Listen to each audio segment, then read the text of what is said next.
राधे राधे साथीहरू, आज हामी जान्नेछौँ माता मनोकामनाको बारेमा। माता मनोकामनाको उत्पत्ति कसरी र कहिले भयो, कसरी उनी यति पूजनीय भइन्, के हो त सत्य, उनको दर्शनले मानिसहरूलाई के कस्ता लाभहरू प्राप्त हुन सक्छन्, यी सबै प्रश्नहरूको जवाब हामी यो भिडियो मार्फत प्राप्त गर्नेछौँ। आउनुहोस् भिडियो सुरु गरौँ। यदि अहिलेसम्म हजुरहरूले हाम्रो च्यानललाई सब्सक्राइब गर्नुभएको छैन भने हाम्रो च्यानललाई सब्सक्राइब गरी भिडियोलाई लाइक सेयर अवश्य गरिदिनुहोला। इतिहास अनुसार अहिलेको वर्तमान राजा ज्ञानेन्द्र शाहको पुर्खा सन् 1685 देखि 1722 को समयमा गोर्खामा शासन गर्ने राजा राम शाह धर्मपरायण, न्यायप्रिय र भक्तिपूर्ण थिए। उनको महारानी रानी लीलावती आफ्नो गहिरो भक्ति र तपस्याको लागि परिचित थिइन्। राजा र रानी दुवैले आफ्नो प्रजा र राज्यको समृद्धि र सुरक्षालाई पहिलो प्राथमिकता बनाएका थिए। कथा अनुसार रानी लीलावतीले आफ्नो सम्पूर्ण जीवन देवी र भगवानको भक्ति, प्रार्थना र तपस्या गरेर बिताइन्। उनको गहिरो श्रद्धाले देवीको कृपा आकर्षित गर्यो। कथा अनुसार रानी लीलावती कहिलेकाहीँ रातिमा घरबाट बाहिर जान्थिन् र भोलिपल्ट बिहान आउने गर्थिन्। यो घटना कैयौँ पटक दोहोरिँदै जानुको कारणले राजा राम शाहलाई शङ्का हुन थाल्यो। आखिर रातभरि रानी कहाँ हराउँछिन्, यो घटनाले राजालाई विचलित बनायो। त्यस कारण राजाले सत्य के हो पत्ता लगाउने निर्णय गरे र एक रात्रिमा राजा राम सुतिरहेको सोचेर ओछ्यानबाट बिस्तारै उठेर रानी लीलावती महल छोडेर बाहिर जान थालिन्। त्यसपछि राजा पनि रानीको पिछा गर्न थाले। पिछा गर्दै जाँदा रानी उकालो डाँडा चढ्दै गइन् र डाँडामाथि एउटा ठुलो गुफामा पसिरहेको देखेर राजा पनि पछि पछि पसे। राजा राम भित्र लुकेर हेर्दा के देखिरहेका छन् कि उनको महारानी सिंहमाथि सवार छिन् र उहाँको भक्तहरू उहाँको पूजा गरिरहेका छन्।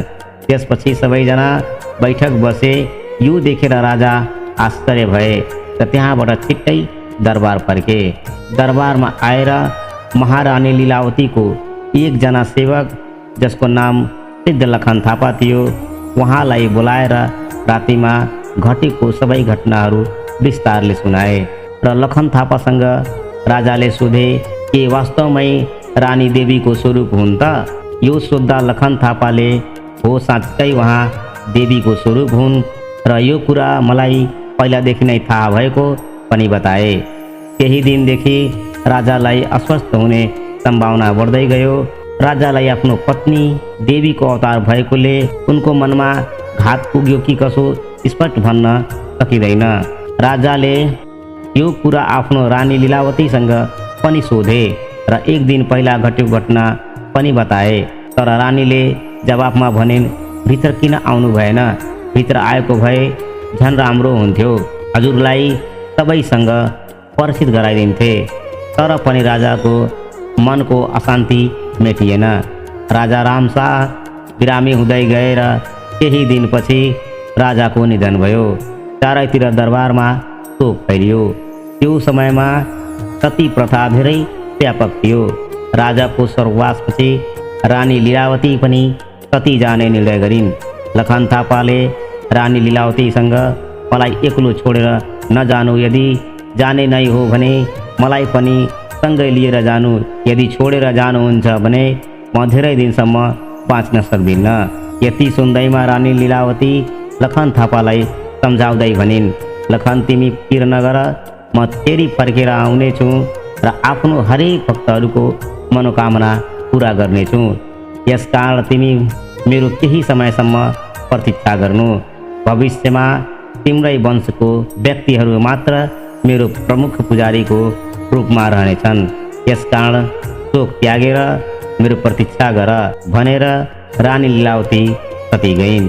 केही समयपछि उनको सती गएको स्थानमा एउटा किसान हलो जोतिरहेको थियो। जोत्दै जाने क्रममा उसको हलो खेतमा अड्क्यो। त्यसपछि गोरुहरूले जबरजस्ती हलो तान्ने प्रयास गर्दा खेतबाट दुध र रगतको धार बग्न थाल्यो। यो देखेर किसान डरायो र दौड्दै गएर लखन थापालाई बोलाएर ल्यायो। लखन थापाले पूजापाठ गरेपछि रगत र दुधको धार रोकियो। लखन थापाले त्यहाँ केही मानिसहरूलाई खन्न लगाए। खन्ने क्रममा एउटा पुरानो शिला निस्क्यो जसमा माताको ढल्को स्पष्ट देखिन्थ्यो। यो देखेर सबैजना माताको जय जयकार गर्न थाले। भक्तजन विश्वास गर्छन् कि यही शिला मनोकामना देवीको शक्ति स्वरूपको प्रतीक हो र मनोकामना देवीको वास्तविक शक्ति पनि भएको स्थान हो। राजा राम शाहको जेठो छोरा लखन थापा र भक्तहरू मिलेर मनोकामना माताको मन्दिरको स्थापना गरे। मन्दिर गोर्खाको मनोकामना गाउँमा रहेको छ। यहाँ हिमालयको हरियाली, पहाडी सौन्दर्य र शान्त वातावरणले भक्तहरूको मनमा आध्यात्मिक ऊर्जा पैदा गरिरहन्छ। मनोकामना देवीको दर्शनले जीवनमा धेरै लाभ पुर्याउँछ। जीवनमा सुख, शान्ति र समृद्धि प्राप्त हुन्छ। मानिसहरूका इच्छा पुरा हुन्छ। मानसिक तनाव र नकारात्मक ऊर्जा हट्छ।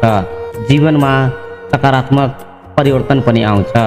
मन्दिरमा केवल कार सुविधा पनि छ जसले भक्तजनको अनुभव अझ आध्यात्मिक बनाउँछ। हरेक वर्ष विशेष पर्व, दसैँ, तीज आदि समयमा हजारौं भक्तजन दर्शन गर्न आउँछन्। कथा अनुसार देवीले धेरै भक्तजनको इच्छा पूरा गरेकी छिन्। किसानहरूको खेत फलफुलिलो भयो, व्यापारीको व्यापार सफल भयो, बालबालिकाको स्वास्थ्य र शिक्षा सुनिश्चित भयो। भक्तजन बताउँछन् कि देवीको दर्शनले व्यक्तिगत समस्या, मानसिक तनाव र जीवनका चुनौतीहरू हल हुन्छन्।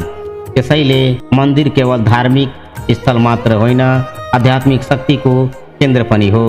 आजको कथा सुनेर हामी बुझ्न सक्छौँ कि मनोकामना देवी केवल इच्छा पूर्ति गर्ने देवी मात्र होइनन्, उनी भक्तजनको मनोबल बढाउने, जीवनमा आशा दिने र आध्यात्मिक मार्गदर्शन गर्ने शक्ति भएकी देवी हुन्। श्रद्धापूर्वक पूजा र भक्ति गर्दा जीवनमा शान्ति, समृद्धि र इच्छित सफलता प्राप्त हुन्छ। आउनुहोस् म र हजुर मिलेर भन्नुहोस् जय मनोकामना माता।